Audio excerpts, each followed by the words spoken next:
Hi, welcome back to PK career talk. നമ്മൾ ഒരുപാട് കാര്യങ്ങൾ നമ്മുടെ കരിയർ ടോക്കിൽ നമ്മൾ ഡിസ്കസ് ചെയ്തു. കഴിഞ്ഞ പ്രാവശ്യങ്ങളിലൊക്കെ നമ്മൾ ഏവിയേഷൻ ഇൻഡസ്ട്രിയുമായി ബന്ധപ്പെട്ട, ഹോട്ടൽ മാനേജ്മെന്റ് ഇൻഡസ്ട്രിയുമായി ബന്ധപ്പെട്ട, ഹോസ്പിറ്റാലിറ്റി ഇൻഡസ്ട്രിയുമായി ബന്ധപ്പെട്ട കാര്യങ്ങളാണ് ഡിസ്കസ് ചെയ്തിട്ടുണ്ടായിരുന്നത്. നമ്മൾ ഇന്നത്തെ കരിയർ ടോക്കിൽ നമ്മൾ ഡിസ്കസ് ചെയ്യാൻ പോകുന്ന ടോപ്പിക് എന്ന് പറയുന്നത് ഫോട്ടോഗ്രാഫിയാണ്. നിങ്ങളൊരു ഫോട്ടോഗ്രാഫർ ആവാൻ ആഗ്രഹിക്കുന്ന ആളാണെങ്കിൽ തീർച്ചയായിട്ടും നിങ്ങൾക്ക് ഉപകാരപ്പെടുന്ന വീഡിയോ ആയിരിക്കും. അപ്പം എനിക്ക് തോന്നുന്നത് നിങ്ങൾക്ക് ഒരുപാട് പേർക്ക് അറിയാൻ താല്പര്യമുള്ള ഒരു ഫീൽഡാണ് ഫോട്ടോഗ്രാഫി. ആ ഫോട്ടോഗ്രാഫി എങ്ങനെ ഒരു പ്രൊഫഷണൽ കരിയറിന്റെ ഓപ്പർച്യൂണിറ്റീസ് എന്തൊക്കെയാണ് പലപ്പോഴായിട്ട് പലരും ചോദിക്കുന്ന ക്വസ്റ്റൻ ആണ്. ഈ പ്രൊഫഷണൽ ഫോട്ടോഗ്രാഫി അതൊരു കരിയറാണ്, നല്ല കരിയറാണ്. തീർച്ചയായിട്ടും പ്രൊഫഷണൽ ഫോട്ടോഗ്രാഫി എന്ന് പറയുന്നത് നല്ല മികച്ച കരിയർ തന്നെയാണ്. ഇന്ന് ലോകത്തിൽ ഒരുപാട് തൊഴിലവസരങ്ങളുള്ള, ഒരുപാട് ഓപ്പർച്യൂണിറ്റീസ് ഉള്ള ഒരു ഫീൽഡാണ് പ്രൊഫഷണൽ ഫോട്ടോഗ്രാഫി എന്ന് പറയുന്നത്. തിരഞ്ഞെടുക്കാൻ പറ്റുന്ന ഏറ്റവും നല്ല മികച്ച കരിയറിൽപ്പെട്ട ഒന്നും കൂടിയാണ്. പക്ഷേ നമ്മൾ ഈ പ്രൊഫഷണൽ ഫോട്ടോഗ്രാഫി ഒരു കരിയറായി സെലക്ട് ചെയ്തതിന് മുന്നേ നമ്മൾ അറിയേണ്ട കുറച്ച് കാര്യങ്ങളുണ്ട്. നമുക്ക് അതിനുള്ള സ്കില്ലുണ്ടോ? കാരണം ഏതെങ്കിലും ഒരാൾക്ക് പോയി എടുക്കാൻ പറ്റുന്ന ഒരു കരിയർ അല്ല ഈ പ്രൊഫഷണൽ ഫോട്ടോഗ്രാഫി എന്ന് പറയുന്നത്. നമുക്ക് അതിനുമായി ബന്ധപ്പെട്ട കുറച്ച് കഴിവുകൾ നമുക്ക് ഉണ്ടോ എന്ന് നോക്കാം. ആ കഴിവുകൾ നമുക്ക് ഉണ്ടെന്നുണ്ടെങ്കിൽ, ആ ഒരു സെൻസ് നമുക്ക് ഉണ്ടെന്നുണ്ടെങ്കിൽ, ആ മേഖലയിൽ നമുക്ക് ശോഭിക്കാൻ പറ്റുന്ന കഴിവുകൾ നമുക്ക് ഉണ്ടെന്നുണ്ടെങ്കിൽ നിങ്ങൾക്ക് എന്ത് ചെയ്യാം? തീർച്ചയായിട്ടും നിങ്ങൾക്ക് ചെയ്യാം പ്രൊഫഷണൽ ഫോട്ടോഗ്രാഫി നിങ്ങൾക്ക് കരിയറാക്കി നമുക്ക് മാറ്റാം. അതിന് മുന്നോടിയായിട്ടാണ് നമ്മുടെ ഹോബി. നമ്മൾ ഏതൊരു കാര്യം നമ്മൾ സെലക്ട് ചെയ്യുന്നതിന് മുന്നേ നമ്മൾ കൺസിഡർ ചെയ്യേണ്ട ഒരു കാര്യം നമ്മുടെ ഹോബി നമ്മൾ കൺസിഡർ ചെയ്യണം, നമ്മുടെ പാഷൻ നമ്മൾ കൺസിഡർ ചെയ്യണം, നമ്മുടെ ഇൻട്രസ്റ്റ് നമ്മൾ കൺസിഡർ ചെയ്യണം. നിങ്ങൾ ഫോട്ടോ എടുക്കാൻ തീരെ താല്പര്യമില്ലാത്ത ഒരാളാണെങ്കിൽ നിങ്ങൾ ഫോട്ടോഗ്രാഫിയിലേക്ക് ഒരു കാര്യമില്ല. ഏതും കാണുമ്പോൾ നിങ്ങൾ ക്ഷമയില്ലാത്ത ഒരാളാണെങ്കിൽ നിങ്ങൾ ഫോട്ടോഗ്രാഫി ഫീൽഡിലേക്ക് വന്നിട്ട് കാര്യമില്ല. ഏതിലും ക്ഷമയോടെ കാര്യങ്ങൾ നോക്കി കലാപരമായിട്ട് കാണാനുള്ള ഒരു ക്രിയേറ്റീവായിട്ടുള്ള ആർട്ട്പരമായിട്ടുള്ള കഴിവുകളും മറ്റും ഒക്കെ ഉള്ള ആളുകളാണ് നിങ്ങളെങ്കിൽ, ഫോട്ടോ എടുക്കാൻ നല്ല താല്പര്യമുള്ള ആളുകളാണെങ്കിൽ നിങ്ങളെങ്കിൽ, നിങ്ങളെ സംബന്ധിച്ചിടത്തോളം ഓപ്പർച്യൂണിറ്റീസ് ആർ ദെയർ. അപ്പൊ നമുക്ക് എന്ത് ചെയ്യാം? നമുക്ക് നമ്മുടെ ടോപ്പിക്കിലേക്ക് വരാം. അതിന് മുന്നോടിയായിട്ട് നിങ്ങൾ ആദ്യമായിട്ടാണ് എന്റെ വീഡിയോ കാണുന്നതെങ്കിൽ നിങ്ങൾ ചാനൽ സബ്സ്ക്രൈബ് ചെയ്യുക. ചാനലിന്റെ പേര് PK കരിയർ ടോക്ക്. കരിയറുമായി ബന്ധപ്പെട്ട, മോട്ടിവേഷനുമായി ബന്ധപ്പെട്ട, ഇൻസ്പിറേഷനുമായി ബന്ധപ്പെട്ട വീഡിയോസ് ആയിരിക്കും നിങ്ങൾക്ക് എന്ത് ചെയ്യുക? എന്റെ ചാനലിൽ കിട്ടിക്കൊണ്ടിരിക്കുക. അപ്പൊ നിങ്ങൾക്ക് ഈ വീഡിയോ ഇഷ്ടപ്പെട്ടു എങ്കിൽ നിങ്ങൾക്ക് എന്ത് ചെയ്യാം? നിങ്ങൾക്ക് ലൈക്ക് ചെയ്യാം, കമന്റ് ചെയ്യാം. ഇതുമായി ബന്ധപ്പെട്ട സംശയങ്ങളെല്ലാം നിങ്ങൾക്ക് എന്ത് ചെയ്യാം? കമന്റ് ചെയ്യാം. അപ്പം നിങ്ങൾ ആദ്യമായിട്ട് കാണുന്ന ആളുകളാണെങ്കിൽ please like and subscribe to my channel. Okay, നമുക്ക് ടോപ്പിക്കിലേക്ക് വരാം. എന്തൊക്കെയാണ് ഒരു പ്രൊഫഷണൽ ഫോട്ടോഗ്രാഫർ ആവണമെങ്കിൽ എന്തെല്ലാം കാര്യങ്ങളാണ് നമ്മൾ ശ്രദ്ധിക്കേണ്ട കാര്യം? അപ്പൊ professional photography as A career എന്തെല്ലാം കാര്യങ്ങൾ നമുക്ക് ഇത് ശ്രദ്ധിക്കണം? ഇമ്പോർട്ടന്റ് ആയിട്ടുള്ള കാര്യം എന്ന് പറഞ്ഞു കഴിഞ്ഞാൽ നമ്മൾ അതിന് സൂട്ടബിൾ ആണോ എന്നുള്ളത് നമുക്ക് അറിയണം. നമ്മൾ ആ പ്രൊഫഷണൽ ഫോട്ടോഗ്രാഫി നിങ്ങളുടെ കരിയർ നിങ്ങൾ സെലക്ട് ചെയ്യുമ്പോൾ നമ്മൾ ഏറ്റവും ആദ്യം അറിയേണ്ട കാര്യം നമ്മൾ അതിന് സൂട്ടബിൾ ആണോ എന്ന് അറിയണം. നമ്മൾ സൂട്ടബിൾ ആണെങ്കിൽ നമ്മൾ എങ്ങനെ നിങ്ങൾ സൂട്ടബിൾ ആണോ എന്ന് മനസ്സിലാക്കാം. നിങ്ങൾക്ക് ഈ ഫോട്ടോഗ്രാഫിയിൽ നിങ്ങൾക്ക് ഇൻട്രസ്റ്റ് ഉണ്ടോ? ഫോട്ടോസ് എടുക്കുന്നത് നിങ്ങളൊരു ഹോബിയാണോ? നമ്മൾ ഏത് സ്ഥലത്ത് പോയി കഴിഞ്ഞാലും അല്ലെങ്കിൽ നിങ്ങൾക്ക് എന്താണ്, നമ്മളൊക്കെ എവിടെയെങ്കിലും പലപ്പോഴും നമ്മൾ കാണാം കല്യാണ വീടുകളിൽ പോകുന്ന സമയത്ത് എപ്പോഴും നമ്മൾ ഫോട്ടോ എടുക്കാൻ വേണ്ടി നമ്മൾ ആ കൂട്ടത്തിൽ നമുക്കറിയാം നമ്മുടെ ഫ്രണ്ട്സിൽ ഏതൊരാളാണ് ഫോട്ടോ എടുക്കാൻ നമുക്കറിയാം, അയാളായിരിക്കും നമ്മൾ ഫോട്ടോ എടുക്കാൻ ഏൽപ്പിക്കുക. അങ്ങനെ കാരണത്തിനെങ്കിൽ അയാൾ ആ ഫോട്ടോ എടുക്കുന്നത് വളരെ ക്ഷമയോടെ ഒരു ആംഗിളിൽ നോക്കിയിട്ട് മാത്രമല്ല ആ ഫോട്ടോ വരേണ്ടത് ലാസ്റ്റ് എങ്ങനെ ആ ഫോട്ടോ എങ്ങനെ ഉണ്ടാവണം എന്ത് ചെയ്യാം അയാൾക്കറിയാം. ആ ലെവലിലേക്ക് അയാൾ ഫോട്ടോ എടുക്കുന്നുണ്ടാവും. എങ്ങനെ ഫോട്ടോ എടുത്തു കഴിഞ്ഞാൽ കാണാൻ നല്ല ഭംഗിയുണ്ടായിരിക്കും. മാത്രമല്ല ആ ഫോട്ടോ എടുക്കുന്നതിൽ എന്ത് ചെയ്യുന്നുണ്ട്, അയാൾ ഒരു സന്തോഷം കണ്ടെത്തുന്നുണ്ടോ? അപ്പൊ അങ്ങനെ നിങ്ങൾ സന്തോഷം നിങ്ങൾ കണ്ടെത്തുന്നുണ്ട്, നിങ്ങൾ എടുക്കുന്ന ഫോട്ടോസിനെ പറ്റി നിങ്ങൾ സന്തോഷം കണ്ടെത്തുന്നത്, നിങ്ങൾക്ക് അതൊരു ഹോബി ആണെങ്കിൽ തീർച്ചയായിട്ടും നിങ്ങൾക്ക് എന്ത് ചെയ്യാം? ഫോട്ടോഗ്രാഫി നിങ്ങൾക്ക് കൺസിഡർ ചെയ്യാം. അതുപോലെ ആർട്ട്പരമായുള്ള കാര്യങ്ങളിൽ നിങ്ങൾക്ക് താല്പര്യം ഉണ്ടെങ്കിൽ, നല്ല ക്ഷമയുള്ള ആളുകളാണ് നിങ്ങളെങ്കിൽ നിങ്ങൾക്ക് എന്ത് ചെയ്യാം? ഫോട്ടോഗ്രാഫി നിങ്ങൾക്ക് എന്ത് ചെയ്യാം? നിങ്ങൾക്ക് ഒരു കരിയർ ആയിട്ട് നിങ്ങൾക്ക് എന്ത് ചെയ്യാം? സെലക്ട് ചെയ്യാം. പക്ഷെ നമ്മുടെ കയ്യിൽ നല്ലൊരു ക്യാമറ ഉള്ളതുകൊണ്ടോ നല്ലൊരു മൊബൈൽ ഫോൺ ക്യാമറ ഉള്ളതുകൊണ്ടോ നമ്മൾ ഒരിക്കലും ഫോട്ടോഗ്രാഫർ ആയിട്ട് മാറില്ല. അതിനെന്ത് വേണം? We need professional education. അതിന് പ്രോപ്പർ ആയിട്ടുള്ള ട്രെയിനിങ് കാര്യങ്ങളെല്ലാം നമുക്ക് വേണം. അതിന് വേണം വി നീഡ് പ്രോപ്പർ ഗൈഡൻസ്. ഈ മേഖലയിൽ നമ്മുടെ കയ്യിലുള്ള സ്കിൽസിനെ ഒന്നും കൂടി ഡെവലപ്പ് ചെയ്തുകൊണ്ട് നമുക്ക് താല്പര്യം, നമ്മുടെ ഇൻട്രസ്റ്റ് നമുക്കൊരു പ്രൊഫഷണൽ ആക്കി മാറ്റണമെങ്കിൽ നമ്മളൊരു ഇൻട്രസ്റ്റ് എന്താണ്? നമുക്ക് ഫോട്ടോ എടുക്കാൻ നമുക്ക് താല്പര്യമുണ്ട്. ആ ഫോട്ടോ എടുക്കുന്നത് എന്താണ്? നമ്മുടെ ഹോബിയാണ്. ക്യാമറ കണ്ണിലൂടെ നമ്മുടെ കലാപരമായ സൃഷ്ടികളെ പ്രതിഫലിപ്പിക്കുന്നത് എന്താണ്? നമ്മളൊരു ഇൻട്രസ്റ്റും ഹോബിയാണ്. ആ ഹോബിയെ നമ്മളൊരു കരിയർ ആക്കി മാറ്റണമെങ്കിൽ definitely you need A proper training. ആ ട്രെയിനിങ്ങിൽ എന്ത് വേണം? You need to join in some good courses. ഈ ഫോട്ടോഗ്രാഫി മേഖലയെ ബന്ധപ്പെട്ട് ഒരുപാട് കോഴ്സുകൾ അവൈലബിൾ ആണ്. നിങ്ങൾ +2 ക്വാളിഫൈഡ് ഉള്ള ആളാണെങ്കിൽ ഇന്ന് ഫോട്ടോഗ്രാഫിയെ ബന്ധപ്പെട്ട് ഒരുപാട് കോഴ്സുകൾ ഇന്നിവിടെ അവൈലബിൾ ആണ്. അപ്പൊ നിങ്ങൾക്ക് എന്ത് ചെയ്യാം? നിങ്ങൾ +2 കഴിഞ്ഞതിന് ശേഷം ഫോട്ടോഗ്രാഫിയായി ബന്ധപ്പെട്ടുള്ള ഒരുപാട് കോഴ്സുകൾ ഇന്ന് അവൈലബിൾ ആണ്. സർട്ടിഫിക്കറ്റ് കോഴ്സുകൾ മുതൽ degree course, PG course, diploma കോഴ്സുകൾ എല്ലാം ഇന്ന് മേഖലയിൽ അവൈലബിൾ ആണ്. അപ്പൊ നിങ്ങൾക്ക് താല്പര്യം ഉണ്ടെങ്കിൽ എന്ത് ചെയ്യാം? അതുമായി ബന്ധപ്പെട്ട ഏതെങ്കിലും ഒരു കോഴ്സ് നിങ്ങൾ അഡ്മിഷൻ എടുക്കുക. അങ്ങനെ അഡ്മിഷൻ എടുക്കുന്ന സമയത്ത് you will get A professional education.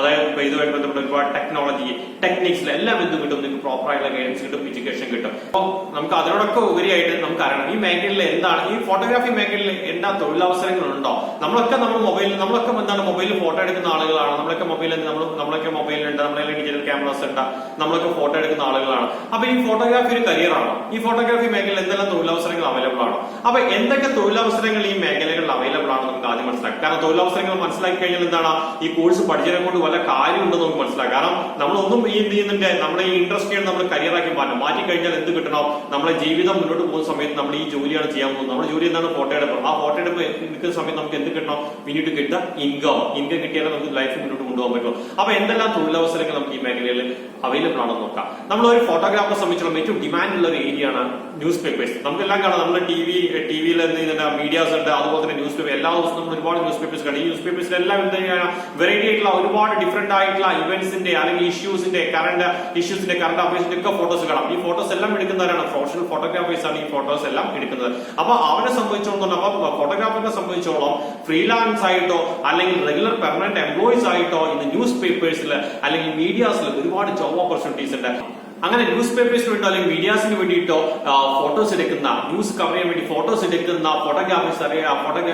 Photography അറിയപ്പെടുന്നത് ന്യൂസ് ഫോട്ടോഗ്രാഫിയാണ്. അപ്പൊ ഏറ്റവും ഒന്നാമത്തെ ജോബ് ഓപ്പർച്യൂണിറ്റീസ് നമുക്ക് എവിടെ അവൈലബിൾ ആണ്? ഇന്നത്തെ ലീഡിംഗ് ആയിട്ടുള്ള ന്യൂസ് പേപ്പേഴ്സിലെല്ലാം നമുക്ക് ഒരുപാട് ഓപ്പർച്യൂണിറ്റീസ് അവൈലബിൾ ഉണ്ട്. ആ ഒരു ഫോട്ടോഗ്രാഫി അറിയപ്പെടുന്നത് ന്യൂസ് ഫോട്ടോഗ്രാഫി എന്നാണ് അറിയപ്പെടുന്നത്. അതുപോലെ ഈ ഫോട്ടോഗ്രാഫി മേഖലയിൽ ഏറ്റവും അഡ്വഞ്ചറസ് ആയിട്ടുള്ള ഒരു ത്രില്ലിംഗ് ആയിട്ടുള്ള ഒരു വിഭാഗമാണ് വൈൽഡ് ലൈഫ് ഫോട്ടോഗ്രാഫി എന്ന് പറയുന്നത്. നമ്മളൊക്കെ ഇപ്പൊ ഒരുപാട് ഡോക്യുമെന്ററി കാര്യങ്ങളൊക്കെ നമ്മൾ കാണുന്നുണ്ടാവും. നമ്മളിപ്പോ എന്ത് ചെയ്യുന്നുണ്ട്? അനിമൽ പ്ലാന്റ് പോലെ ചാനൽസ് എല്ലാം കാണുന്നുണ്ട്. അപ്പം നാഷണൽ ജിയോഗ്രഫി ചാനൽസ് എല്ലാം കാണുന്നുണ്ട്. ഇതിലെല്ലാം കാണാൻ വെച്ചിട്ടുണ്ടെങ്കിൽ നമ്മളെ വ്യത്യസ്തമായിട്ട് ഒരുപാട് സ്റ്റിൽസ് നമുക്ക് കാണാം, ആനിമൽസിന്റെ ഫോട്ടോസ് കാണാം, വീഡിയോസ് കാണാം.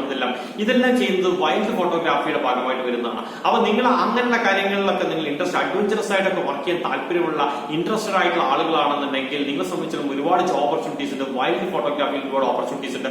മാത്രമല്ല ഹൈലി പെയ്ഡ് ആണ്.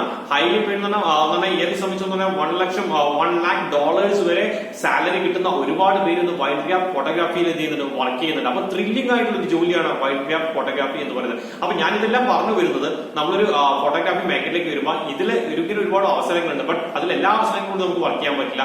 നമ്മൾ ഒരു പ്രൊഫഷണൽ ഫോട്ടോഗ്രാഫറായി മാറണമെങ്കിൽ നമ്മൾ നമ്മുടെ ഫോക്കസ് എന്ത് ചെയ്യണം? നമ്മൾ ഫിക്സ് ചെയ്യണം. അപ്പൊ ഞാനിപ്പോ പറഞ്ഞു വരുന്നതെല്ലാം മനസ്സിലാക്കിയ ശേഷം ഇതിൽ ഏത് മേഖലയിലാണ് നമുക്ക് ഏറ്റവും നന്നായി വർക്ക് ചെയ്യാൻ പറ്റുക, ഏത് വർക്ക് ചെയ്താൽ നമുക്ക് ഏറ്റവും കൂടുതൽ സന്തോഷം കിട്ടാൻ നിങ്ങൾക്ക് മനസ്സിലാക്കി കഴിഞ്ഞാൽ എന്ത് ചെയ്യാൻ പറ്റും? നിങ്ങൾ പഠിക്കുന്ന സമയത്ത്, കോഴ്സ് എടുത്ത് പഠിക്കുന്ന സമയത്ത് നിങ്ങൾക്ക് അത് വളരെയധികം എന്ത് ചെയ്യും? അത് ഉപകാരപ്പെടും. ഇനി മൂന്നാമത്തെ കാര്യം നോക്കാം. മൂന്നാമത്തെ കാര്യം എന്ന് പറഞ്ഞാൽ പരസ്യ ഏജൻസികളിലും അഡ്വർടൈസ്മെന്റ് കമ്പനികളിലും എന്ത് വേണം? അവരെല്ലാം പ്രൊഡക്റ്റിനെ വെറുതെ അവരെന്ന് പറയില്ലേ, പ്രൊഡക്റ്റുകൾ എന്ത് ചെയ്യും? അവർ ദൃശ്യവൽക്കരിക്കുന്നുണ്ട്. പ്രൊഡക്റ്റിന്റെ ഫോട്ടോസ് അവർ കാണിക്കുന്നുണ്ട്, പ്രൊഡക്റ്റിനെ പറ്റിയ വീഡിയോസ് എല്ലാം അവർ ചെയ്യുന്നുണ്ട്. ഇതെല്ലാം ചെയ്യുന്ന ആരാണ്? ഫോട്ടോഗ്രാഫേഴ്സ് ആണ് ഇതെല്ലാം ചെയ്യാൻ പോകുന്നത്. ഈ ഫോട്ടോഗ്രാഫിയിലും വീഡിയോഗ്രാഫിയിലും എല്ലാം നല്ല നോളജ് ഉള്ള ആളുകളാണ് ചെയ്യാൻ പോകുന്നത്. പരസ്യ ഏജൻസികൾ, അതായത് അഡ്വർടൈസ്മെന്റ് കമ്പനികളെ സംബന്ധിച്ചോളം ദേ നീഡ് പ്രൊഫഷണൽ ഫോട്ടോഗ്രാഫേഴ്സ്. അപ്പൊ നിങ്ങൾക്ക് ആ മേഖലകളിലാണ് വർക്ക് ചെയ്യാൻ താല്പര്യം, അതായത് പരസ്യം അഡ്വർടൈസ്മെന്റ് ക്രിയേറ്റ് ചെയ്യുന്ന അഡ്വർടൈസ്മെന്റ് ഏജൻസികളിൽ ടിവിയിൽ നമ്മൾ ഒരുപാട് അഡ്വർടൈസ്മെന്റ് കാണുന്നില്ലേ?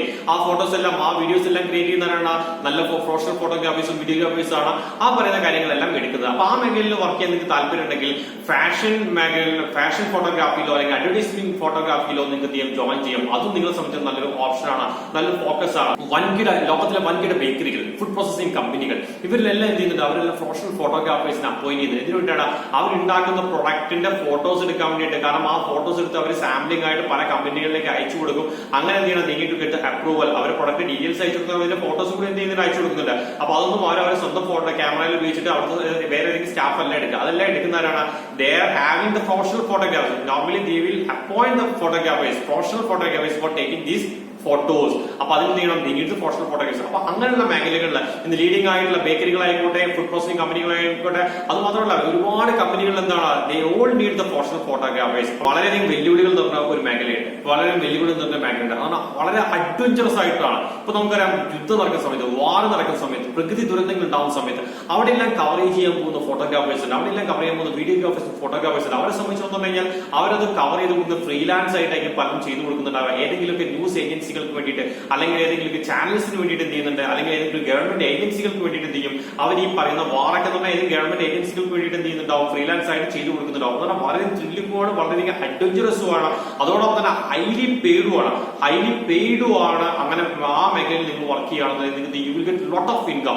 അങ്ങനെ ഈ ത്രില്ലിംഗ് ആയിട്ടുള്ള ഇപ്പൊ വിമാന ദുരന്തം ഉണ്ടാവുന്നു, അല്ലെങ്കിൽ ഏതെങ്കിലും ഭൂകമ്പം ഉണ്ടാവുന്നു, അല്ലെങ്കിൽ കൊടുങ്കാറ്റടിക്കുന്നു, അല്ലെങ്കിൽ സുനാമി പോലുള്ള ദുരന്തങ്ങളുണ്ടോ, അല്ലെങ്കിൽ വാർ നടക്കുന്നു, ഇങ്ങനെയുള്ള സ്ഥലങ്ങളൊക്കെ നടന്നെന്ത് ചെയ്യാം? നിങ്ങൾക്ക് ഈ ഫോട്ടോസും കാര്യങ്ങളുടെ അവിടുത്തെ ഡീറ്റെയിൽസ് ഒക്കെ നിങ്ങൾക്ക് കവർ ചെയ്യാം. ആ സമയത്തുള്ള ഡീറ്റെയിൽസ് എന്ത് ചെയ്യാം? ആ സമയം നിങ്ങൾക്ക് കവർ ചെയ്തിട്ട് ഏതെങ്കിലും ഏജൻസികൾക്ക് നിങ്ങൾക്ക് അയച്ചു കൊടുക്കാം. അങ്ങനെ ചെയ്യുന്ന ഫോട്ടോഗ്രാഫിക്ക് നമ്മൾ ഏരിയൽ ഫോട്ടോഗ്രാഫി എന്ന് പറയാറുണ്ട്. പക്ഷെ വളരെ ത്രില്ലിംഗുമാണ്, അഡ്വഞ്ചറസും ആണ്. താല്പര്യമുള്ള ആളുകൾക്ക് എന്ത് ചെയ്യും? അതും ഒരു ഫോക്കസ് പോയിന്റ് ആയിട്ട് നമുക്ക് കാണാം. അതുപോലെ തന്നെയാണ് എന്ത് ചെയ്യുന്നുണ്ടെങ്കിൽ ഇപ്പം ഗവൺമെന്റിനെ സംബന്ധിച്ചിടത്തോളം കുറ്റാന്വേഷണ ഡിപ്പാർട്ട്മെന്റ്, അതിൽ നിങ്ങൾക്ക് കാണാം ഫോറൻസിക് ഡിപ്പാർട്ട്മെന്റ് എല്ലാം കാണാം. അവിടെ എന്ത് ചെയ്യുന്നുണ്ട്? ഇതിന്റെ ഓരോ സ്കിൽസും എന്ത് ചെയ്യാറുണ്ട്? ഫോട്ടോസ് എടുക്കാൻ. ഇപ്പൊ ഒരു എന്തെങ്കിലും ദുരന്തം ഉണ്ടായി കഴിഞ്ഞാൽ കഴിഞ്ഞാൽ ഒരു അപകട മരണം സംഭവിച്ചു കഴിഞ്ഞാൽ അവിടെ പോയിട്ടുള്ള പല ഫോട്ടോസ് എന്ത് ചെയ്യാറുണ്ട്, എടുക്കാറുണ്ട്. ആ കുറ്റാന്വേഷണത്തിന്റെ ഭാഗമായിട്ട് എടുക്കുന്ന ഫോട്ടോഗ്രാഫി അത് അറിയപ്പെടുന്ന ഫോറൻസിക് ഫോട്ടോഗ്രാഫി എന്നാണ്. അപ്പൊ നിങ്ങൾക്ക് ആ മേഖലയിലേക്ക് അങ്ങനെ കയറി കഴിഞ്ഞാൽ ഗവൺമെന്റ് ഏജൻസികൾ തന്നെ എന്താണ് നിങ്ങൾക്ക് ഒരു ഗവൺമെന്റ് ഫോട്ടോഗ്രാഫറായിട്ട് മാറാനുള്ള ചാൻസ് ഉണ്ട്. അതുപോലെ തന്നെ ഗവൺമെന്റ് ഇത് മാത്രമല്ല, PRD ഉൾപ്പെടെയുള്ള ഗവൺമെന്റിന്റെ പല ഡിപ്പാർട്ട്മെന്റുകളും നിങ്ങൾക്ക് ചെയ്യാൻ ഒരു ഗവൺമെന്റ് ഫോട്ടോഗ്രാഫറായിട്ട് നിങ്ങൾക്ക് വർക്ക് ചെയ്യാനുള്ള ചാൻസും എന്താണ് ഇന്ന് അവൈലബിൾ ആണ്. ഓക്കെ, ഇനി ഇതിനോടൊക്കെ ഇതുമായിട്ട് ബന്ധപ്പെട്ട ഒന്നുമല്ലാതെ ഓക്കെ, ഇനി വേറെ വൻകിട കമ്പനികൾക്ക് എന്ത് വേണം, കാറ്റലോഗ് ഉണ്ടാക്കാറുണ്ട്, ബ്രോഷേഴ്സ് ഉണ്ടാക്കാറുണ്ട്. ഇപ്പൊ ഇങ്ങനെ വൻകിട കമ്പനികൾ വിട്ടേക്കാം, നമ്മുടെ നാട്ടിലുള്ള അധികം എല്ലാ കമ്പനികളും ചെയ്യുന്നുണ്ട്. എല്ലാ കമ്പനികൾക്കും ബ്രോഷേഴ്സ് ഉണ്ട്. അവരുടേതായുള്ള വീഡിയോസും കാര്യങ്ങളെല്ലാം, കാരണം മാർക്കറ്റിൽ ഇറങ്ങണം, തന്റെ പ്രൊഡക്റ്റ് മാർക്കറ്റ് ചെയ്യണമെന്ന് ആഗ്രഹമുള്ള ആളുകളാണ് ഇങ്ങനെയുള്ള കമ്പനികളല്ല. അപ്പൊ അങ്ങനെയൊക്കെ മാർക്കറ്റിംഗ് പ്രൊഡക്റ്റുകൾക്ക് വേണ്ടിയിട്ട് വൻകിട കമ്പനികൾ എന്ത് ചെയ്യാറുണ്ട്, പ്രൊഫഷണൽ ഫോട്ടോഗ്രാഫേഴ്സിന്റെ സേവനം ഉപയോഗപ്പെടുത്താറുണ്ട്. ചിലപ്പോൾ ഫ്രീലാൻസ് ആയിട്ടേക്ക് ഉപയോഗപ്പെടുത്തുക, അതല്ലെങ്കിൽ എന്താണ് ഉപയോഗപ്പെടുത്തുക, അതല്ലെങ്കിൽ ഡയറക്റ്റ് ആയിട്ട് എന്ത് ചെയ്യും, അവരെ അപ്പോയിന്റ് ചെയ്യാറുണ്ടാവും. അപ്പോൾ ഒരുപാട് പ്രൊഡക്റ്റ് ഇറങ്ങുന്ന കമ്പനികളാണെങ്കിൽ അവർക്ക് ഡയറക്റ്റ് എന്ത് ചെയ്യാറുണ്ടോ, ക്യാമറാമാൻസും ഫോട്ടോഗ്രാഫേഴ്സും ഉണ്ടാവും. അപ്പൊ അങ്ങനെ മേഖലകളിൽ എന്ത് ചെയ്യാൻ പറ്റും, നമുക്ക് ഒരുപാട് വർക്ക് ചെയ്യാനുള്ള ഓപ്പർച്യൂണിറ്റീസ് എന്താണ് അവൈലബിൾ. നിങ്ങൾ സിനിമ ഫീൽഡിൽ വർക്ക് ചെയ്യാൻ താല്പര്യമുള്ളൂ, നിങ്ങൾ സിനിമ ഫീൽഡിൽ വർക്ക് ചെയ്യാൻ താല്പര്യമുള്ളതാണെങ്കിൽ സിനിമ ഫീൽഡിലും സീരിയൽ ഫീൽഡിലും എന്താണ് ഫോട്ടോഗ്രാഫിയെ സംബന്ധിച്ചോളം അതുപോലെ വീഡിയോഗ്രാഫേഴ്സിനെ സംബന്ധിച്ചോളം ഒരുപാട് ഓപ്പർച്യൂണിറ്റീസ് ആണ് അവൈലബിൾ. ഇപ്പൊ ഫോട്ടോഗ്രാഫിയെ സംബന്ധിച്ചിടത്തോളം എല്ലാ സിനിമ ഫീൽഡിലും സീരിയൽ ഫീൽഡിലും എന്താണ് സ്റ്റിൽ ഫോട്ടോഗ്രാഫി എന്ന് പറയുന്നുണ്ട്. ഓരോ സീൻസും എന്ത് ചെയ്യാനുള്ള ഒരു ഫോട്ടോ എടുത്ത് വെക്കാറുണ്ട്. അപ്പൊ ആ സ്റ്റിൽ ഫോട്ടോഗ്രാഫേഴ്സ് ആവുന്ന ഓപ്പർച്യൂണിറ്റീസ് ഉണ്ട്. വളരെയധികം എൻജോയ് ചെയ്തുകൊണ്ട്, വളരെയധികം എന്റർടൈൻമെന്റ് ആയിക്കൊണ്ട്, വളരെയധികം എന്ത് ചെയ്യുക, നിങ്ങൾ ലൈഫിനെ എൻജോയ് ചെയ്തുകൊണ്ട് വർക്ക് ചെയ്യാൻ പറ്റുന്ന ഒരു ചാൻസ് ആണ് നമുക്ക് സ്റ്റിൽ ഫോട്ടോഗ്രാഫി മേഖലകളിൽ നിങ്ങൾ തിരികെ കിട്ടുക. അപ്പൊ ഇതിനൊക്കെ എന്ന് പറഞ്ഞാൽ നമ്മുടെ പാഷൻ എന്തായിരിക്കണം, ഫോട്ടോഗ്രാഫി ആയിരിക്കണം. അങ്ങനെയാണെങ്കിൽ എന്ത് ചെയ്യുള്ളൂ, നമുക്ക് ഇതിലേക്ക് ഓപ്പർച്യൂണിറ്റീസ് കണ്ടെത്തിക്കാറുള്ളൂ. ഇനി ഇതൊന്നും അല്ലാതെ എന്ത് വെച്ചിട്ടുണ്ടെങ്കിൽ നമ്മൾ ഈ മേഖലകൾക്കൊന്നും വർക്ക് ചെയ്യുന്നില്ല, സ്വയം തൊഴിലാണ് നിങ്ങൾക്ക് ചെയ്യാൻ താല്പര്യമെങ്കിൽ നിങ്ങൾക്ക് കൊമേഴ്സ്യൽ ഫോട്ടോഗ്രാഫർ ആവാം. നിങ്ങൾക്ക് നിങ്ങളതായുള്ള സ്റ്റുഡിയോ ക്രിയേറ്റ് ചെയ്യാം. നിങ്ങളതായുള്ള സ്റ്റുഡിയോയുടെ നിങ്ങളതായുള്ള ഒരു സ്ഥാപനം തുടങ്ങാൻ എന്ത് വെച്ചിട്ടുണ്ടെങ്കിൽ ഫ്രീലാൻസ് ആയിട്ട് ഒരു കൊമേഴ്സ്യൽ ഫോട്ടോഗ്രാഫി നിങ്ങൾക്ക് സ്റ്റാർട്ട് ചെയ്യാം. ഇപ്പൊ നമ്മുടെ വീടുകളിലൊക്കെ മാരേജ് പോലുള്ള ഇവന്റ്സ് അല്ലെങ്കിൽ ബർത്ത്ഡേ പാർട്ടീസ് ഒക്കെ നടക്കുന്ന സമയത്ത് നമ്മളൊക്കെ കയ്യിൽ മൊബൈൽ ഫോൺസും ക്യാമറാസും ഒക്കെ ഉണ്ടെങ്കിൽ കൂടി നമ്മളിപ്പോൾ പുറമേ നിന്നാണ് എന്ത് ചെയ്യുക, ക്യാമറാമാൻസിന് നമ്മൾ ഹയർ ചെയ്യാറുണ്ട്. നല്ല രീതിയിൽ പാക്കേജ് കൊടുക്കാറുണ്ട്. 50,000 രൂപ മുതൽ 3 ലക്ഷം രൂപ, 5 ലക്ഷം രൂപ, 10 lakhs 15 lakhs ഒക്കെ ചെയ്യുന്നുണ്ട്. ഡ്രോൺ ഒക്കെ ഉപയോഗിച്ച് ചെയ്യാറുണ്ട്, ക്യാമറസ് ഉപയോഗിച്ചിട്ട് ഷൂട്ട് ചെയ്യാറുണ്ട്. അപ്പൊ ആ ഒരു ക്വാളിറ്റിക്ക് നമ്മൾ നല്ല ഹൈലി എന്ത് ചെയ്യാറുണ്ട്, പേയ്മെന്റ് കൊടുക്കാറുണ്ട്. അപ്പൊ നല്ലൊരു ഇൻകം ഉണ്ടാക്കാൻ പറ്റിയ ഒരു ഫീൽഡാണ് ഈ ഫോട്ടോഗ്രാഫി എന്ന് പറയുന്നത്. അപ്പൊ നിങ്ങളൊരു ഇൻട്രസ്റ്റ് ഫോട്ടോഗ്രാഫിയാണ്. ആ ഇൻട്രസ്റ്റ് ഒന്നും ലൈഫിലേക്ക് വേണ്ട എല്ലാ ഇൻകവും കൂടി നമുക്ക് ഉണ്ടാക്കാൻ പറ്റുമെങ്കിൽ ഉറപ്പായിട്ടും നിങ്ങൾക്ക് ഇതിന്റെ ഒരു പ്രൊഫഷണൽ കരിയർ ആയിട്ട് നിങ്ങൾക്ക് സെലക്ട് ചെയ്യാൻ പറ്റും. സോ ഇതൊക്കെ ഞാൻ പറഞ്ഞത് കുറച്ച് ഫോക്കസുകളാണ്, കുറച്ച് തൊഴിലവസരങ്ങളാണ്. ഈ തൊഴിലവസരങ്ങൾ നമ്മൾ ആദ്യം മനസ്സിലാക്കി വെക്കുക. ഈ മനസ്സിലാക്കി വെച്ചുകൊണ്ട് മാത്രം കാര്യമില്ല, ആ തൊഴിലവസരങ്ങളിൽ നല്ല രീതിയിൽ എന്ത് ചെയ്യാൻ പറ്റണം, നമുക്ക് പെർഫോം ചെയ്യാൻ പറ്റണമെങ്കിൽ, ആ മേഖലയിൽ ഗ്രേറ്റ് ആയി മാറണമെങ്കിൽ എന്ത് വേണം, നമുക്ക് we need the professional education. ആ പ്രൊഫഷണൽ എഡ്യൂക്കേഷൻ എവിടെ കിട്ടും, നമ്മളൊരു കോഴ്സ് ഇപ്പൊ +2 ആണ് നിങ്ങൾ കഴിഞ്ഞു വരാം, നിങ്ങൾക്ക് ഫോട്ടോഗ്രാഫി മേഖലയിലേക്ക് വരാനാണ് നിങ്ങൾ താല്പര്യം എങ്കിൽ എന്ത് ചെയ്യണം, ഫോട്ടോഗ്രാഫിയുമായി ബന്ധപ്പെട്ട ഒരുപാട് കോഴ്സുകൾ ആഫ്റ്റർ +2 അവൈലബിൾ ആണ്. സർട്ടിഫിക്കറ്റ് കോഴ്സുകൾ അവൈലബിൾ ആണ്, ഡിപ്ലോമ കോഴ്സുകൾ അവൈലബിൾ ആണ്, ഡിഗ്രി കോഴ്സുകൾ അവൈലബിൾ ആണ്, അതോടൊപ്പം തന്നെ PG കോഴ്സുകൾ അവൈലബിൾ ആണ്. അപ്പൊ നിങ്ങൾക്ക് എന്ത് ചെയ്യാൻ, നിങ്ങൾ ഇതിൽ ഏത് കോഴ്സ് കൂടെ നിങ്ങൾക്ക് തിരഞ്ഞെടുക്കാം. അപ്പൊ ഈ കോഴ്സുകളെല്ലാം നിങ്ങൾക്ക് ഒരുപാട് സമയമൊന്നും ചെയ്യാൻ, പഠിക്കാൻ സമയം താല്പര്യവും ഇല്ല, ഒരുപാട് സമയം നിങ്ങളിൽ ചിലവാക്കാനില്ല, ക്യാഷും ഇല്ലെങ്കിൽ നിങ്ങൾക്ക് എന്ത് ചെയ്യാം, സർട്ടിഫിക്കറ്റ് കോഴ്സിനോ ഡിപ്ലോമ കോഴ്സിനോ ചേരാം. ആ കോഴ്സ് ചേർന്ന് പഠിച്ചതിന് ശേഷം ഏതെങ്കിലും നല്ലൊരു ഫോട്ടോഗ്രാഫി നിങ്ങൾ ഉദ്ദേശിച്ച ഫോക്കസിൽ, ഇപ്പൊ വൈൽഡ് ഗ്രാഫ് ഫോട്ടോഗ്രാഫി ആണ് വൈൽഡ് ഗ്രാഫ് ഫോട്ടോഗ്രാഫി, അല്ലെങ്കിൽ സ്റ്റിൽ ഫോട്ടോഗ്രാഫി ആണെങ്കിൽ സിനിമ സ്റ്റിൽ ഫോട്ടോഗ്രാഫി ആണ് സ്റ്റിൽ ഫോട്ടോഗ്രാഫി, അല്ലെങ്കിൽ കൊമേഴ്സ്യൽ ഫോട്ടോഗ്രാഫി ആണെങ്കിൽ കൊമേഴ്സ്യൽ ഫോട്ടോഗ്രാഫി. ആ മേഖലയിൽ ബന്ധപ്പെട്ട് വർക്ക് ചെയ്യുന്ന ഏതെങ്കിലും ഒരു സീനിയർ ഫോട്ടോഗ്രാഫറുടെ കീഴിൽ എന്ത് ചെയ്യുക, ജസ്റ്റ് ഒരു ഇന്ത്യൻ ആയിട്ട് എന്ത് ചെയ്യുക, ജോയിൻ ചെയ്യുക. അങ്ങനെ ഇന്ത്യൻ ആയിട്ട് ജോയിൻ ചെയ്തിട്ട് നിങ്ങൾ ഒരു വർഷത്തെ കോഴ്സ് അവിടെ പഠിച്ചു കഴിഞ്ഞു, അതോടൊപ്പം ഇന്ത്യൻ ആയി ജോയിൻ ചെയ്തു. വിത്തിൻ 6 months or 1 year എന്ത് ചെയ്യും, you will become A professional photographer. കാരണം നമുക്ക് അതിൽ ഇൻട്രസ്റ്റ് ഉള്ള കഴിവുള്ളതാണ്, നമ്മൾ സമയം നോക്കണം, വർക്ക് ചെയ്യാൻ താല്പര്യമുള്ള ആളുകളാണ്. So within 1 year you will become A professional photographer ആയിട്ട് എന്ത് ചെയ്യാൻ പറ്റും, നിങ്ങൾക്ക് മാറാൻ നിങ്ങൾക്ക് പറ്റും. ഇനി അപ്പൊ നമ്മള് ഈ പ്രൊഫഷണൽ എഡ്യൂക്കേഷന്റെ സമയത്തും അതുപോലെ ഇന്ത്യയുടെ സമയത്തും നമ്മൾ വളരെയധികം നല്ല രീതിയിൽ ശ്രദ്ധിക്കേണ്ട ഒരു കാര്യം എന്ന് പറഞ്ഞാൽ, നമ്മൾ ഒരു പ്രൊഫഷണൽ ഫോട്ടോഗ്രാഫറെ മാറണമെങ്കിൽ നമുക്ക് ഒരുപാട് കാര്യങ്ങൾ മനസ്സിലാക്കണം. അതിൽ ഏറ്റവും ഇമ്പോർട്ടന്റ് ആണ് ലൈറ്റിംഗ് എന്ന് പറയുന്നത്. ആ ലൈറ്റിംഗ് എന്ന് പറയുന്നത് ഡിഫറെന്റ് ആയിട്ടുള്ള ലൈറ്റിംഗിനെ പറ്റിയുള്ള ഒരു പ്രോപ്പർ ആയിട്ടുള്ള ഒരു ഐഡിയ എന്ത് ചെയ്യണം, നമുക്ക് ഉണ്ടായിരിക്കണം. അപ്പൊ അത് നിങ്ങൾക്ക് എന്ത് ചെയ്യാം, during the time of your education and also നിങ്ങൾ ഇന്ത്യയുടെ ടൈമിൽ നിങ്ങൾക്ക് ഇങ്ങനത്തെ കാര്യങ്ങൾ നിങ്ങൾക്ക് മനസ്സിലാക്കി എടുക്കാൻ പറ്റും. അതോടൊപ്പം തന്നെ നിങ്ങൾക്ക് വേണ്ട വലിയൊരു ക്വാളിറ്റിയാണ് ഇമാജിനേഷൻ എന്ന് പറയുന്നത്. കാരണം എന്ന് പറഞ്ഞാൽ ഒരു ഫോട്ടോ എങ്ങനെ ആയിരിക്കണം എന്ന് നമ്മൾ മനസ്സിലുണ്ടായിരിക്കണം. അതോടൊപ്പം തന്നെ എന്താണ്, നമ്മുടെ ക്ലയന്റ് എന്താണോ ആഗ്രഹിക്കുന്നത് അയാളുടെ ആഗ്രഹം മനസ്സിലാക്കിക്കൊണ്ട് എന്ത് ചെയ്യാൻ പറ്റണം, നമുക്ക് ആ ഒരു ആഗ്രഹം ഫുൾഫിൽ ചെയ്യാൻ പറ്റണം. എന്താണോ നമ്മുടെ ക്ലയന്റിന് വേണ്ടത്, by understand the need of the client നമുക്ക് എന്ത് ചെയ്യാൻ പറ്റണം, അവരെ ആ നീഡ് ഫുൾഫിൽ ചെയ്യാൻ പറ്റണം. എങ്ങനെ ഫുൾഫിൽ ചെയ്യാൻ പറ്റും, നമ്മൾ അവരൊരു ഫോട്ടോ എടുക്കാനുള്ള ജോലി ഏൽപ്പിക്കുന്നുണ്ടെങ്കിൽ അവരുടെ മനസ്സിൽ ഒരുപാട് ഇങ്ങനെ രീതിയിലുള്ള ഫോട്ടോ വേണമെന്നുണ്ടായിരിക്കും. അത് മനസ്സിലാക്കി എടുക്കാനുള്ള കഴിവ് കൂടി നമുക്ക് ഉണ്ടാക്കിയിരിക്കണം. ഇങ്ങനെ ഞാൻ ഈ പറഞ്ഞ രീതിയിലുള്ള കാര്യങ്ങളെല്ലാം നിങ്ങൾ ഫോളോ ചെയ്യുകയാണെന്നുണ്ടെങ്കിൽ നിങ്ങൾ definitely you will become A professional photographer. അപ്പൊ ഏറ്റവും ആദ്യം ഓർക്കുക, നിങ്ങൾ ഒരു പ്രൊഫഷണൽ ഫോട്ടോഗ്രാഫറായി മാറാൻ ആഗ്രഹിക്കുന്നുണ്ടെങ്കിൽ നമുക്ക് ഏറ്റവും ആദ്യം എന്ത് ചെയ്യണം, ആ ഒരു ഫീൽഡിൽ നമുക്ക് താല്പര്യം ഉണ്ടായിരിക്കണം, ഫോട്ടോഗ്രാഫിയിൽ നമുക്ക് ഇൻട്രസ്റ്റ് ഉണ്ടായിരിക്കണം. അത് നിങ്ങളുടെ ഹോബി ആയിട്ട് നിങ്ങൾ എടുക്കാൻ തയ്യാറാണെന്ന് നിങ്ങൾ ചെയ്യാം. ഉറപ്പായിട്ട് നിങ്ങൾ ഈ ഫോട്ടോഗ്രാഫി എന്ന് പറയുന്ന ഫീൽഡിൽ നമുക്ക് വരാം. ഇവിടെ ഏറ്റവും കൂടുതൽ ഇമ്പോർട്ടൻസ് എന്ന് പറഞ്ഞാൽ എഡ്യൂക്കേഷനേക്കാൾ കൂടുതൽ ഏറ്റവും ഇമ്പോർട്ടൻസ് ഉള്ളത് നിങ്ങളുടെ സൃഷ്ടിപരമായുള്ള കഴിവിനാണ്, കലാപരമായുള്ള കഴിവിനാണ്. ശരിക്കും ഡ്രോയിങ് പോലെ തന്നെ ഒരു ശരിക്കും ആർട്ട് തന്നെയാണ് എന്ത് ചെയ്യുക, ഒരു ക്രിയേറ്റീവ് ആർട്ടാണ് ഈ ഫോട്ടോഗ്രാഫി എന്ന് പറയുന്നത്. കാരണം നമ്മുടെ മുന്നിൽ നിൽക്കുന്ന ആളുകളുടെ മനസ്സിലുള്ള ആഗ്രഹം എന്താണോ മനസ്സിലാക്കി ആ ലെവലിലായിരിക്കും നമ്മൾ എടുക്കുന്ന ഓരോ ഫോട്ടോസ്. നമ്മൾ ശരിക്കും നമ്മൾ എടുക്കുന്ന ഓരോ ഫോട്ടോസ് എന്ന് പറഞ്ഞു കഴിഞ്ഞാൽ നമ്മുടെ കലാപരമായ സൃഷ്ടി തന്നെയാണ്. അപ്പൊ ആ ലെവലിൽ നമുക്ക് എന്ത് ചെയ്യാൻ പറ്റുന്ന ഫോട്ടോസ് നമുക്ക് എടുക്കാൻ നമുക്ക് സാധിക്കണം.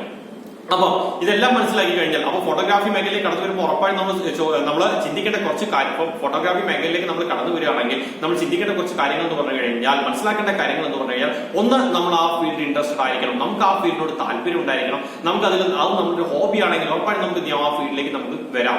പിന്നെ നല്ല ക്ഷമയുള്ള ആളുകളായിരിക്കും നിങ്ങൾ. നമുക്ക് ചിലപ്പോൾ ഒരു ഫോട്ടോ എടുക്കുന്ന നമുക്ക് ചിലപ്പോൾ ചില നിങ്ങൾ വൈൽഡ് ലൈഫ് ഫോട്ടോഗ്രാഫർ ഒക്കെ ആണെങ്കിൽ ചിലപ്പോൾ ഒരു പക്ഷിയുടെ അല്ലെങ്കിൽ ഒരു ആനിമലിന്റെ ഫോട്ടോ എടുക്കാൻ വേണ്ടി ചിലപ്പോൾ ചെയ്യണം മാസങ്ങളോളം നമ്മൾ ചിലപ്പോൾ ഒരു വനത്തിൽ തന്നെ താമസിക്കേണ്ടി വന്നേക്കാം. അപ്പൊ അതിനൊക്കെ സമയം ചെലവഴിക്കാൻ താല്പര്യമുള്ള ആളുകളാണ്, അതിനൊക്കെ ആനന്ദം കണ്ടെത്തുന്ന ആളുകളാണെങ്കിൽ നമുക്ക് ചെയ്യാം ആ ഫീൽഡിൽ നമുക്ക് ചെയ്യാം കടന്നു വരാൻ നമുക്ക് പറ്റും. പിന്നെ വേണ്ടത് ഒരു പ്രൊഫഷണൽ എഡ്യൂക്കേഷൻ നമുക്ക് വേണം, ഒരു പ്രോപ്പർ ആയിട്ടുള്ള ട്രെയിനിങ് നമുക്ക്. ട്രെയിനിങ് എവിടെ ചെയ്യാം, ആഫ്റ്റർ ഗെറ്റിംഗ് ദ എഡ്യൂക്കേഷൻ നിങ്ങൾക്ക് ചെയ്യാം ഒരു ഇന്റേൺ ആയിട്ട് ഏതെങ്കിലും ഒരു നമ്മുടെ ഫീൽഡിൽ വർക്ക് ചെയ്യുന്ന ഏതെങ്കിലും ഒരു സീനിയർ ഫോട്ടോഗ്രാഫറുടെ കൂടെ നിങ്ങൾക്ക് ജോയിൻ ചെയ്യാം. ആൻഡ് ജോയിൻ ചെയ്ത് within 6 months or 1 year you will get all the training, you will get all the training from, you can learn lot of things from that senior person. അപ്പൊ നമുക്ക് ഒരു professional ഫോട്ടോഗ്രാഫറായി നമുക്ക് മാറാൻ പറ്റും. അതോടൊപ്പം ലൈറ്റിങ്ങിനെ പറ്റിയുള്ള പ്രോപ്പർ ആയിട്ട് ടെക്നിക്കൽ നോളജ് ഉണ്ടായിരിക്കണം, എഡിറ്റിംഗ് ഫോട്ടോ എഡിറ്റിംഗ് അതുപോലെ വീഡിയോ എഡിറ്റിംഗിനെ പറ്റിയുള്ള പ്രോപ്പർ ആയിട്ടുള്ള നോളജ്, ഇതൊക്കെ നമുക്ക് ചെയ്യണം. During the time of education നമ്മൾ ചെയ്യണം, ഇതൊക്കെ നേടിയെടുക്കണം. അപ്പൊ ഞാൻ ഈ പറഞ്ഞു വന്ന പോയിന്റ്സ് എല്ലാം നിങ്ങൾ ഓർത്ത് വെക്കുക.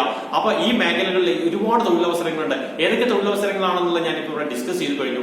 ആ തൊഴിലവസരങ്ങളിലൊക്കെ നമുക്ക് എന്താണ് ഒരുപാട് ഓപ്പർച്യൂണിറ്റീസ് ഉണ്ട്. അപ്പൊ ഈ മേഖലയിൽ ഈ പറഞ്ഞ മേഖലകളിലൊക്കെ വർക്ക് ചെയ്യാൻ നിങ്ങൾ മെന്റലി പ്രിപ്പയർഡ് ആണ്, നിങ്ങൾ താല്പര്യമാണ്, ആ മേഖലയിൽ വർക്ക് ചെയ്യുമ്പോൾ നിങ്ങൾക്ക് സന്തോഷം നിങ്ങളുടെ ലൈഫിൽ കിട്ടുമെങ്കിൽ ഉറപ്പായിട്ടും നിങ്ങൾക്ക് പറ്റിയ ഫീൽഡാണ് ഫോട്ടോഗ്രാഫി എന്ന് പറയുന്നത്. നിങ്ങൾക്ക് എന്ത് ചെയ്യാം, ഉറപ്പായിട്ട് ഫോട്ടോഗ്രാഫിയുമായി ബന്ധപ്പെട്ട ഏതെങ്കിലും ഒരു കോഴ്സിൽ നിങ്ങൾക്ക് എന്ത് ചെയ്യാം ജോയിൻ ചെയ്യാവുന്നതാണ്. So wish you all the best. Thank you very much.